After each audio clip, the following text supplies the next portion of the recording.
айылдагылар баары эле Путин дешет. Медетбек Абжапаров же айылдаштар айткандай Путин аке Сузактын Сапаровка айылында кыргыз үй бүлөсүндө чоңойгон. Ал өзүнүн Орусиянын президенти Владимир Путинге окшоштугун 7 классында билген. Анткени ошол жылдары Орусиянын лидерлигине Путин келген. Ошондон тарта аны белгилүү саясатчыга окшотуп келишет. 7-8 классында окуп жүргөндө эле досторум айтат болчу, сен Путинге окшошсуң. Ошо достор мынан типа баягы прикол сыяктуу болуп, эко охранник этип баягындай охранник болуп алышат болчу.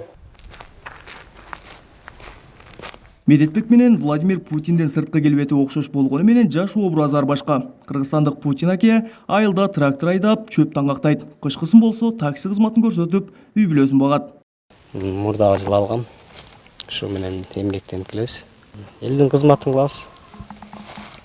Ушу менен тирилик кылабыз, балдарыма ушу менен окат кылабыз. Буга чейин башка мигранттар сыяктуу эле 2004-жылдан 2014-жылга чейин Орусияда иштеп келиптир. Ошол мезгилде аны орустар да өз лидерине окшоштурганын айтып жылмаят. Каарманыбыз саясатка кызыкпаганы менен Владимир Путинге жолугуп, ал менен баарлашуу кыялы бар экенин жашырбайт. Билбейм, ал орустун президенти биз менен жолукпаса деле керек. Мен жолугуп кала турган болсом ошо айтат элем. Эмнеге? Ушу сиздей болсом депчи. Ал жакшы, баардыгы чечкиндүү. Ошо даражада болсом болот эле.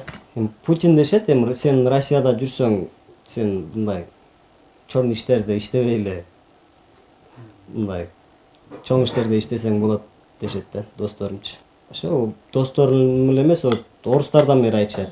Сен мындай спортивный кийип жүрбөй эле, баягы костюм-шим кийип жүр, типа ошоларды айтышат да. Медетбек Абжапаров үй бүлөдө 5 бир туугандын экинчиси. Өзүнүн улуу агасы, иниси жана 2 карындашы бар. Бирок алардан Медетбектен башкасы Путинге такыр окшошпойт дейт апасы Мира Абжапарова. Балдарды бар эле, көчөдө бар эле Путин деп калышат, бар эле Путин дейт. Жөнүнүн аты жок, Медет аты өчүп эле Путин болуп калган. Медетбек үй бүлөлүү, жубайы Шайыргүл экөө 3 уулду тарбиялап жатышат.